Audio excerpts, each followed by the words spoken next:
नमस्कार मित्रांनो, तुम्हा सर्वांना दिवाळीच्या पहिल्या दिवसाच्या अभ्यंग स्नानाच्या खूप खूप मनापासून शुभेच्छा। तर आता आपण घरोघरी मातीच्या चुली या मालिकेच्या आजच्या भागामध्ये पाहत आहोत। इथे ऋषिकेशला एक फोन आलेला असतो आणि तो फोन इथे ऐश्वर्याच्या वकिलाने म्हणजेच धर्माधिकारीने केलेला असतो आणि ते म्हणत असतात, ऋषिकेश मला तुम्हाला थोडंसं बोलायचंय। तेव्हा ऋषिकेश म्हणतो, बोला ना। असं नाही, भेटूनच बोलूयात, तुम्ही माझ्या ऑफिसला या। काय झालंय ऋषिकेश? काही नाही, ऐश्वर्याच्या वकिलाचा फोन आला होता, त्याने आपल्याला भेटायला बोलवले। तेव्हा जानकी म्हणते, पण काय झालेलं असेल? काही नाही, माहिती नाही, पण तो भेटूनच बोलू असं म्हणालाय। ऋषिकेश, काही काळजीचं कारण तर नसेल ना? बघूया जाऊन, चल। आपण पाहतो की इकडे सुमित्रा देवघरामध्ये असते। जे देव तिने पाण्यात ठेवलेले असतात ते ती आता काढत असते। चेहऱ्यावर आनंद असतो, कारण आता कोर्टाची केस तर आता पुढे गेलेली असते। जानकी निर्दोष सुटलेली असते, पण काही गोष्टी असतात त्या आणखी क्लिअर झालेल्या नसतात। पण आता आनंद तर हा असतो की आम्ही कोर्टाची केस जी आहे ती जिंकलेली आहोत। हे देवा परमेश्वरा, आज तू आम्हाला अशी साथ दिलेली आहेस, ती साथ कायम देशील अशी आशा आहे असं म्हणून देव पाण्यातले काढून देवाची पूजा अर्चा इथे सुमित्रा करून घेत असते। तर दुसऱ्या बाजूला आजी आता म्हणत असतात, त्यांच्या खरं तर मनाला खूप काळजी वाटत असते, भीती वाटत असते एक प्रकारची। त्या म्हणतात, आता ही लोक तर आता इथे जानकी निर्दोष सुटली हे जरी खरं असलं तरी सुद्धा इकडे ह्या लोकांना माहिती नाही आणखी की खऱ्या प्रॉपर्टीचे पेपर जे आहेत ना ते त्या माणसाला दिलेले आहेत आणि ऐश्वर्याने ते घेतलेले आहेत। काय करायचं काहीच कळत नाहीये। पण जेव्हा ह्या लोकांना ते माहिती होईल तेव्हा काय होईल? तेवढ्यातच तिथे आता माया आलेली असते। माया तिथे आल्याबरोबर आपण पाहतो की माया म्हणत असते, काय झालंय आजी? तेव्हा आजी मात्र खूपच जास्त घाबरते मायाला पाहिल्यानंतर। ती जोरातच म्हणते, तू इथे? तेव्हा ती म्हणते, काय झालेलं आहे? तुम्ही एवढ्या घाबरलात का? काही प्रॉब्लेम आहे का?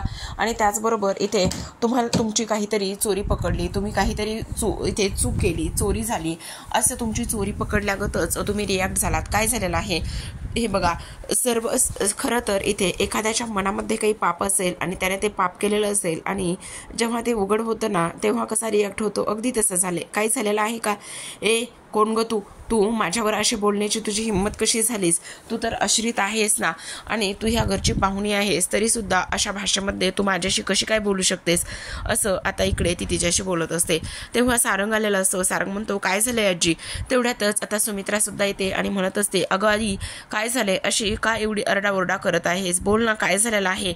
असं का करतेस? असं बोलल्यानंतर आपण पाहतो की आता लगेचच इकडे जी काही आजी आहे त्या म्हणत असतात, बघ ही लोक कशी आणि काय बोलत आहेत। इथे ही लोक मला म्हणतायत की ही पोरगी माझ्यावरती आश्रित असून इथे मला नाही त्या गोष्टी बोलते। अगं काय झालं आजी? पण आजी मला एक गोष्ट सांग, जेव्हा नाना तुला काहीतरी बोलतात तेव्हा नानांना तू काय म्हणते? अहो जावई बापू, मी तर ह्या घरामध्ये आश्रित आहे वगैरे वगैरे। मग आज तू असं बोलतेस? तू सुद्धा ह्या घरामध्ये आश्रित आहेस बोलतेस ना, मग तू त्यांना असं का बोलतेस? तेव्हा इकडे आता लगेच माया म्हणत असते, आजी खरं सांगू का, माझ्या बोलण्यामुळे तुम्हाला जर त्रास झाला असेल तर सॉरी बरं का।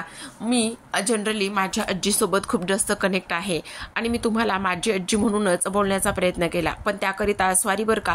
असं म्हटल्यानंतर आता इकडे लगेच आजी म्हणत असतात, बघितलं सगळे आल्यानंतर ह्या पोरीचा बोलण्याचा टोन जो आहे ना तो कसा बदललाय, लगेचच हिच्या बोलण्याचा टोनच बदललाय असं सुद्धा आता इकडे ही लोक बोलत असतात। तेव्हाच आपण पाहतो की इकडे ज्या काही तबाई आहेत त्या म्हणत असतात, पण झालंय काय ते तरी सांगा। तेव्हा इकडे नाही काही नाही हो आई, गप्प बस ग, उगाच काही नको। माया आईचं काही मनावर घेऊ नकोस बघ, आणि चला आता सगळ्या गोष्टी व्यवस्थित झाल्यात ना? तर तेव्हा माया म्हणते, नाही मला सुद्धा आता माझ्या आई बाबांकडे गेलं पाहिजे, मी इथे नाही जास्त दिवस नाही राहू शकत असं इकडे ती बोलत असते। तेव्हाच आता इकडे लगेच सारंग म्हणत असतो, अहो असं काय करताय, दिवाळी आली आहे ना आता आणि तुम्ही राहिलात तर मला सुद्धा आनंदच होईल, म्हणजे सगळ्यांनाच आनंद होईल असं इकडे ती बोलते। तेव्हाच आता सुमित्रा म्हणत असते, हे बघा आता जानकी ठरवेल काय करायचं आणि काय नाही ते, जानकीला येऊ देत, कारण आता दिवाळी सुद्धा तोंडावर आलेली आहे। तेव्हा माया म्हणत असते, पण जर मी दिवाळीला माझ्या घरी गेले ना तर माझ्या आईबाबांना सुद्धा आनंदच होईल, त्यामुळे मला सुद्धा माझ्या आईबाबांकडे जायचं आहे असं माया म्हणते। आता सारंगचा जो चेहरा आहे ना तो प्रेक्षकांनो इथे पडलेलाच असतो। माया जाण्याचं नाव घेते तेव्हा आता इकडे तो म्हणत असतो, पण आता दिवाळी तोंडावर आली ना, आई एवढा आग्रह करतायत तर राहा ना तुम्ही। तेव्हा इकडे लगेच आता माया म्हणत असते, मला सुद्धा आवडलं असतं खरं तर राहायला, पण नाही राहू पाहू शकत. खरं तर इथे माझ्यामुळे तुम्हाला कोणालाही झालेला त्रास मला इथे नाही पाहणार वगैरे इकडे ती बोलत असते. आणि तेव्हा सुमित्रा म्हणत असते, बरं ठीक आहे, ज्या काही गोष्टी आहेत ना त्या आता जानकी आल्यावर आपण ठरवूयात. तेव्हा लगेच सारंग म्हणत असतो, हो हो, जानकी आल्यावरच ठरवूयात, जानकी बहिणी आल्यावरच ठरवूयात, असं त्याचं म्हणणं असतं. तर आता आपण पाहतो की इकडे जानकी आणि जो ऋषिकेश आहे ते दोघे सुद्धा इकडे ऐश्वर्याला भेटण्यासाठी आलेले असतात. त्याचबरोबर सौमित्र सुद्धा तिथे असतो. आता तिथे आल्यानंतर इकडे जो ऋषिकेश आहे तो म्हणत असतो, अरे इकडे तर वकील साहेब तुम्ही बोलवले, इथे तर ऐश्वर्या आणि सयाजी काका सुद्धा आहेत, कशासाठी बोलवलेला आहे, काही कळेल का? तेव्हाच इथे जे काही वकील आहे ते म्हणत असतात, सेटलमेंटसाठी बोलवलेला आहे. तुम्हाला एक गोष्ट सांगू का, इथे कसंही केलं तरी सुद्धा ही केस जी आहे ना ती तुम्ही हरणार आहात, म्हणून हरण्यापेक्षा आपण सेटलमेंट करूयात असं म्हणणं झालेलं आहे आणि म्हणूनच इकडे मी बोलवलेलं आहे. तेव्हाच ऐश्वर्या म्हणत असते, हो, कारण काय आहे ना, आता केस तुमच्या विरोधात आहे आणि त्यामुळे तुमची बदनामी होऊ नये असं जर तुम्हाला वाटत असेल तर मी म्हणते ते इथे ॲग्री व्हा.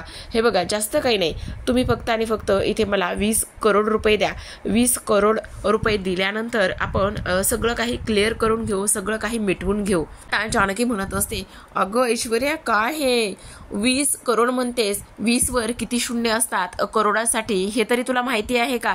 आणि तुला काय वाटलं ग, आमची बाजू सत्याची आहे आणि तू आम्हाला अशी अट घालशील आणि आम्ही तुझ्या ह्या अटीला इथे अगदीच तुला शरणागती पत्करू आणि शरणागती पत्करूनच तुला त्या सगळ्या काही गोष्टी इथे आम्ही देऊ असं वाटतंय का तुला?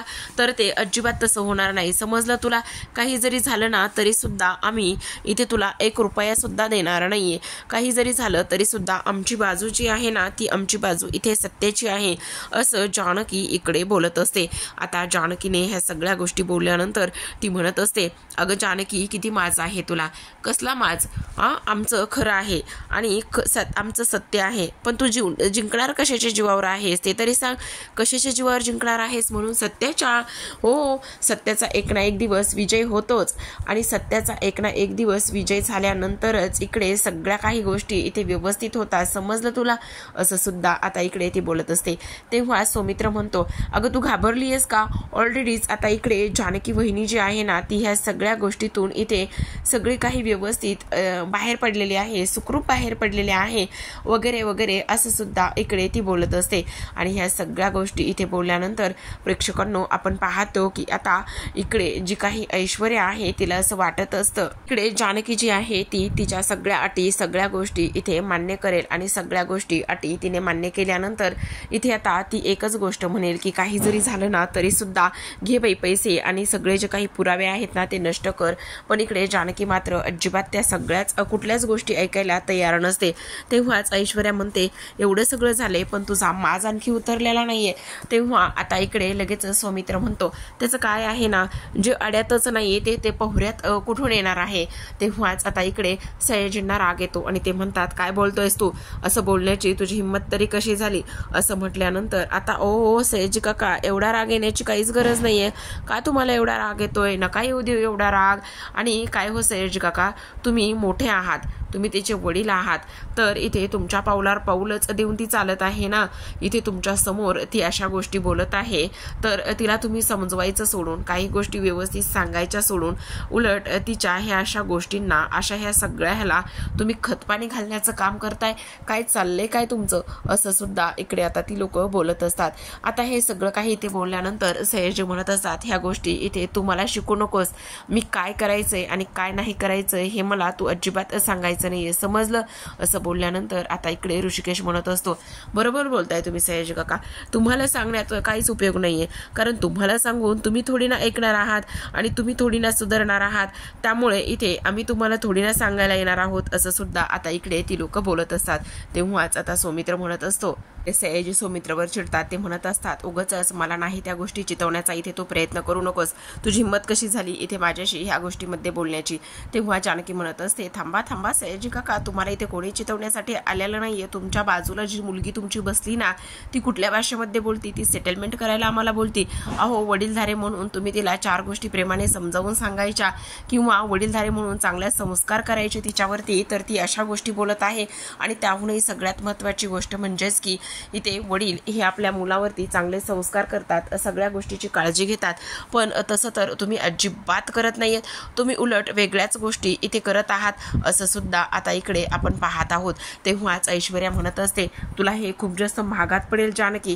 तेव्हा जानकी म्हणत असते, त्या गोष्टीची काळजी तू करू नकोस. कोणाला किती महागात पडेल, काय पडेल, ह्या गोष्टी तू आता इथे ठरवू नकोस, कळलं तुला? आणि त्याचबरोबर कोर्टामध्येच भेटू. काय वकील साहेब, तुम्ही वकील आहात ना, तुमचं काम काय आहे? आणि तुम्ही इथे आम्हाला सेटलमेंट करण्यासाठी बोलवलं होतं ना, तुम्हाला शोभतं का हे तुमच्या पेशाला? आणि त्याचबरोबर ह्या अशा लोकांना पाठीशी घालण्याचं तुम्ही काम करताय. आता कोर्टातच भेटू. सत्याचा विजय होत असतो, तुला हे नेहमीच सांगत आलेली आहे मी, आणि अजून सुद्धा तेच तुला सांगत आहे.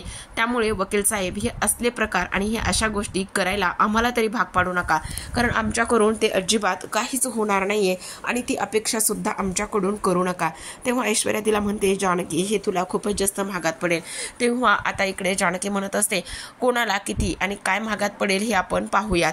तर आता प्रेक्षकांनो, इकडे हे तिघेजण सुद्धा तिथून निघून जातात. पण इकडे ऐश्वर्याला मात्र खूप राग आलेला असतो आणि ती खूपच जास्त जळफळाटच असते. तर दुसऱ्या बाजूला वळूयात. दुसऱ्या बाजूला घरामध्ये नाना फेऱ्या मारत असतात आणि म्हणत असतात, जानकी, ऋषिकेश आणि सुमित्रा कुठे गेलेले आहेत, काहीच सांगून जात नाहीयेत. तेव्हा आपण पाहतो की सुमित्रा म्हणत असते, तुम्ही नका ना एवढी सगळी काळजी करू, सगळं काही व्यवस्थित होईल आणि येतील ते दोघे जण. अगं पण हो का, कुठे कशासाठी गेलेत ह्या गोष्टी कळायला नको का?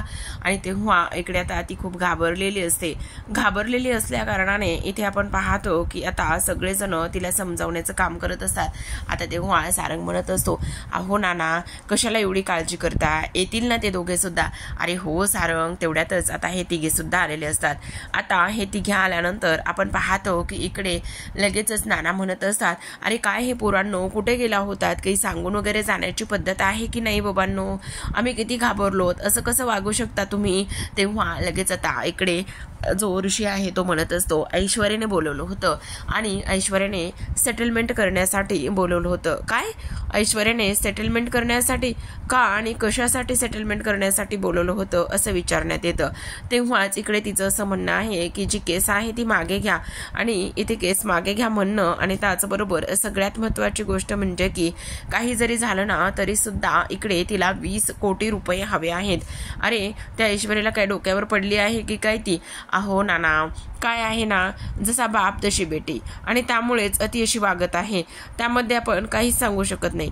असं बोलल्यानंतर आपण पाहतो की आता लगेचच इकडे सुमित्रा म्हणत असते, पण मी काय म्हणते, जाऊ दे ना, उगाचच त्या सगळ्या झंझटमारीतून बाहेर पडूयात आपण. मला तर असं वाटतंय की तिला थोडेफार पैसे देऊन टाका पोरांनो. थोडेफार पैसे दिले ना तर उगाचच त्या सगळ्या गोष्टीतून आपण बाहेर येऊ, नको उगाचच ती मारी करायला. तेव्हा इकडे सुमित्र म्हणत असतो, अगं तू वेडी आहेस का आणि कशासाठी आपण पैसे द्यायचे? अजिबात पैसे वगैरे तिला काहीच द्यायचे नाही. तुला एक गोष्ट सांगू का, सगळ्यात महत्त्वाची म्हणजे की हे बघ, सगळे पुरावे आपल्या बाजूने आहेत आणि ती घाबरली आहे आणि तिला असं वाटतंय की ते काही जरी झालं ना तरी सुद्धा हे सगळं त्याच्यासाठी होणार आहे, पण अजिबात नाही.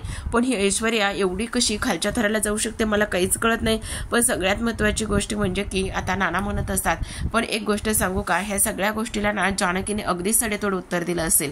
तेव्हाच आपण पाहतो ऐश्वर्या चिडचिड करत असते. ती इकडे म्हणत असते, नाही, ह्या सगळ्या गोष्टींना त्या जानकीमुळे झालेल्या आहेत. त्या जानकीला ना मी अजिबात सोडणार नाही, त्या जानकीला ना माफच करणार नाही. इथे एवढं सगळं होऊन सुद्धा तिचा माज काही उतरलेला नाहीये. नाही तिला रस्त्यावर आणलं ना तर नावची ऐश्वर्या नाहीये. एवढं सगळं होऊन सुद्धा आता तिथे कावेरी लिहिली असते आणि कावेरी म्हणत असते, अगं इथे ऐश्वर्या काय चाललंय तुझं, हे तू अशी कशी वागू शकतेस? आणि तेव्हा इकडे आता सयाजी काका म्हणत असतात, ऐशू अगदी बरोबर वागत आहे. तुम्ही पण असंच बोलताय? काय गरज होती तिच्याकडे पैशाची एवढी मागणी करायची? आणि ती का आणि कशामुळे तुला पैसे देणार आहे? बरंच झालं तिने तुला पैसे दिले नाही ते. असं म्हटल्यानंतर अगोदरच चिडलेली असते ऐश्वर्या आणि त्यात परत कावेरी असं बोलल्यानंतर आता इकडे ऐश्वर्याला अजूनच कावेरीचा राग आलेला असतो. इकडे सयाजी काका म्हणत असतात, काय चाललंय तुमचं? तुम्हाला तर त्या जानकीचा खूपच पुळका आहे बाबा, असं का करता काही कळतच नाही, असं सुद्धा आता इकडे सयाजी काका म्हणत असतात. पण ऐश्वर्याला राग आलेला असतो आणि ती म्हणत असते, आई मला असं वाटतंय की तुला ना ह्या घरामध्ये राहायचंच नाही पाहिजे, ठेवलंच नाही पाहिजे, कारण तुला ना इकडे खूपच जास्त त्या सगळ्या लोकांचा पुळका आहे. डॅडा आता बघा हिची आपण सोयच लावूयात. तर आपण पाहतो की नाना म्हणत असतात की जानकी मी तुला एक गोष्ट सांगू का, त्या ऐश्वर्याच्या समोर तू व्यवस्थित सामोरी गेली असशील आणि त्या ऐश्वर्याला चांगलाच धडा आणि चांगलंच बोलणं देऊन आली असतील, आणि हे सगळं तुझ्यामुळे होतंय बघ. तू इथे खंबीरपणे उभी आहेस ना, त्यामुळे आम्ही अशा मोठ्या मोठ्या संकटांना सुद्धा सामोरं जातोय. तेव्हा जानकी म्हणत असते, नाही नाना उगाच माझी स्तुती करू नका. तेव्हा सुमित्रा सुद्धा म्हणते, हो अगदीच बरोबर आहे जानकी, तुझ्यामुळे ह्या सगळ्या गोष्टी व्यवस्थित होत आहेत बघ. तेव्हा जानकी म्हणते, पण त्याचं काय आहे ना, आई मिळवण्याचं काय इथे सुख आहे ना ते मला कळलंय. आणि सगळ्यात महत्त्वाची गोष्ट नाना म्हणतायत, तुझी जी काही जिद्द होती तुझ्या आईला भेटण्याची, आईला मिळवण्याची, ती आम्ही पाहिलेली आहे. तेव्हा ऋषिकेश म्हणतो, हो नाना अगदी बरोबर बोलताय तुम्ही. इथे ना जानकी आहे ना, त्यामुळे आपल्याला कसल्याच गोष्टीची काळजी नाही, टेन्शन नाही. तेव्हा जानकी म्हणते, इथे मी ऋषिकेशला पाहते पार्वती आईसाठी झुरताना, त्याचबरोबर इथे सुमित्राईंची तेवढीच काळजी घेताना. मला सुद्धा माझ्या आईसाठी काहीतरी करायचं होतं, माझ्या आईला मला भेटायचं होतं, तिला आनंदात पाहायचं होतं, म्हणून मी एवढं सगळं काही करू शकले. आणि आपलं मूल आपल्या आईसाठी काहीही करू शकतं. तेव्हाच नाना म्हणतात, अगदी बरोबर आहे जानकी, खरंच तुला मानलं पाहिजे बघ, असं म्हणून नाना आता तिचं कौतुक करत असतात. तर जानकीचं कौतुक तर हे होतच असतं प्रेक्षकांनो, पण आता घरामध्ये सुद्धा सण समारंभ असतात, दिवाळी आलेली असते आणि दिवाळीची मात्र ही लोक जय्यत अशी तयारी करणार असतात. तेव्हा सुमित्रा म्हणत असते, काय ना जानकी असू देत, आता ना ही कोर्ट केस पण खूप लांबवर पडलेली आहे ना, त्यामुळे मला असं वाटतंय की आपण आता दिवाळीची तयारी करावी. हा जो काही दिवाळी सण आहे ना, तो आपण अगदीच दणक्यामध्ये साजरा करावा. तर आता इकडे दुसऱ्या बाजूला ऐश्वर्या रागानेच आतमध्ये गेलेली असते आणि कावेरीची बॅग भरून तिने आणलेली असते. जेव्हा कावेरीची बॅग भरून ती घेऊन येते तेव्हा ती म्हणत असते, आत्ताच्या आत्ता ह्या घरातून तू चालती हो, तुला त्या जानकीचा खूप जास्त पुळका आहे ना, मग जा त्या जानकीकडे आणि त्या जानकीकडेच जाऊन राहा. बघूयात ती जानकी तुला किती आणि कशी सांभाळते, तर मला सुद्धा पाहायचं आहे की तुला ती जानकी कशी सांभाळते. तर असं म्हटल्यानंतर आता इकडे जी काही कावेरी आहे ती म्हणते, अगं ऐश्वर्या तू तुझ्या आईला घराबाहेर काढायला निघाली आहेस का, आईला? तेव्हा ती म्हणते, हो तुझ्यासारखी आई पेक्षाच बरी आहे. अहो तुम्ही तरी हिला समजून सांगा दोन गोष्टी. तेव्हा सयाजी काका म्हणत असतात, ती काय चुकीचं बोलत आहे, ऐश्वर्या जे करते ते अगदी बरोबर करते. तेव्हा ऐश्वर्या म्हणते, माझ्या घरामध्ये राहण्यासाठी तुला कुठलंच कारण नाहीये, तू आत्ताच्या आत्ता ह्या घरातून चालती हो. पण इकडे सयाजीने सुद्धा कावेरीकडे पाठ फिरवलेली असते. खरंच प्रेक्षकांनो, एक मुलगी आईसोबत असं कसं वागू शकते ना हेच कळत नाही. त्याहूनही सगळ्यात महत्त्वाची गोष्ट म्हणजेच की कावेरीचा नवरा सयाजी, तो सुद्धा एवढ्या खालच्या थराला जाऊन इथे ऐश्वर्याच्या प्रत्येक चुकावर पांघरून घालून प्रत्येक चुकाला इथं खतपाणी घालण्याचं तो इथे काम करत आहे. हे सुद्धा अगदीच पाहण्यायोग्यच आहे की नाही. आता सयाजी काका म्हणत असतात, हे बघ ऐशू बेटा, तू अजिबात काळजी करू नकोस. काही जरी झालं ना तरी सुद्धा आपल्याला ज्या गोष्टी व्हायच्यात, ज्या गोष्टी पाहिजेत ना, त्याच गोष्टी आपण इथे करणार आहोत. आता ऐश्वर्या म्हणत असते, आता बघा डॅडा, आता सगळ्यात मोठा आणि खूपच मोठा धमाका आपल्याला इथे करायचा आहे. काही जरी झालं ना तरी सुद्धा इकडे त्या जानकीला चांगलीच अद्दल इथे घडवायची आहे. आणि त्याहूनही सगळ्यात महत्त्वाची गोष्ट म्हणजे की काही जरी झालं ना तरी सुद्धा ती जानकी अगदीच हरली पाहिजे, रस्त्यावर आली पाहिजे, अशीच तिची अवस्था आपल्याला करायची आहे. तर आता प्रेक्षकांनो, इकडे आपण पाहतो की आता जानकी तिच्या आईच्या खोलीमध्ये गेलेली असते आणि आईच्या खोलीमध्ये गेल्यानंतर ती म्हणत असते, आता दिवाळी आलेली आहे आई, आणि सगळ्यात महत्त्वाचं म्हणजे काय झालं ग, तू अशी घरातच एक खोलीतच राहतेस, बाहेर वगैरे येत नाहीयेस. तेव्हा ती म्हणते, नाही ग मला काही नाहीये. पण काही नाहीये कसं, तुला माझ्यापाशी राहावंसं वाटत नाहीये का? मग इथे लताबाई म्हणतात, नाही ग बाळा तसं काही नाहीये. मग ना तसं नाहीये तर मग मला एक गोष्ट सांग, तू माझ्या सासूबाईंना असं का म्हणालीस की तुला इथून राहायचं नाहीये, निघून जायचंय म्हणून? असं म्हटल्यानंतर आता लताबाई तिच्याकडे पाहतच असतात. तेव्हा ऋषिकेश म्हणत असतो, हे बघा तुम्ही इथे राहावा असा म्हणला आणि राहिला तर आम्हाला आनंदच होईल, कारण जानकीशिवाय तुम्हाला तरी दुसरं कोण आहे, त्यामुळे तुम्ही इथे राहावं अशी आमची इच्छा आहे, असं सुद्धा ऋषिकेश लताबाईंना सांगत असतो. तेव्हा आता लताबाई काहीच बोलत नसतात. तर इकडे जानकी म्हणत असते, आई का ग, माझ्यापाशी राहून तू कंटाळलीस का? माझं तुला लाड सगळं काही करायचं नाहीये का? तेव्हाच आता लताबाई म्हणतात, हो ग जानकी बाळा, सगळं काही करायचंय मला तुझं, पण मला इथे राहावंसं नाही ग वाटत, असं कसं तरी बांधून टाकल्यासारखं होतंय. असं म्हटल्यानंतर आता जानकी ही लताबाईंकडे पाहतच असते. तर आता प्रेक्षकांनो, इकडे पुढील भागाकडे वळूयात. उद्याच्या भागामध्ये आपण पाहतो की आता ऐश्वर्याला इथे मास्कमॅनचा कॉल आलेला असतो आणि मास्कमॅन म्हणत असतो, काय मग ऐश्वर्या? तेव्हा ऐश्वर्या म्हणते, तुम्ही काय फक्त हातावर हात धरूनच बसणार आहात का? अगं, हातावर हात धरून बसण्याची गरज तुला ना मला आहे. आता सगळ्यात महत्त्वाचा मोठा मी इथे डाव टाकलेला आहे. म्हणजे तुम्ही काय केलेलं आहे? अगं, खूप भूतकाळातलं मोठं इथे सत्य मी बाहेर काढण्याचा प्रयत्न केला आहे आणि खूप मोठं भूतकाळातलं सत्य बाहेर आल्याच्या नंतर आता पूर्ण रणदिव्यांची वाट लागणार आहे आणि पूर्ण रणदिवे जे आहेत ना, ते पूर्ण रस्त्यावर आल्याशिवाय राहणार नाहीयेत, असं सुद्धा आता इकडे ती लोक बोलत असतात. तर आता प्रेक्षकांनो, इकडे जेव्हा हे लोक आलेले असतात तर इथे रणदिव्यांची जी काही प्रॉपर्टी आहे ती प्रॉपर्टी मात्र इकडे आपण पाहतो की गहाण ठेवली गेलेली असते आणि ती प्रॉपर्टी गहाण ठेवल्यानंतर आता आपण पाहतो की इकडे सगळ्यात महत्त्वाची गोष्ट म्हणजे की काही जरी झालं ना तरी सुद्धा इकडे ती लोक म्हणत असतात, ही प्रॉपर्टी आमची आहे आणि त्याकरिताच आम्ही इथे आलेलो आहोत. मग काही जरी झालं ना तरी सुद्धा इकडे जानकी आणि रणदिव्यांना खूपच मोठा धक्का इथे बसलेला असतो. तर अशाच नवनवीन डेली मालिकांच्या अपडेट आणि रिव्ह्यू जाणून घ्यायचे असतील, पाहायचे असतील तर नक्की चॅनलला सबस्क्राईब करा. तर पाहत राहा घरोघरी मातीच्या चुली या मालिकेचे छान छान भाग. भेटूयात उद्याच्या भागामध्ये. तोपर्यंत धन्यवाद.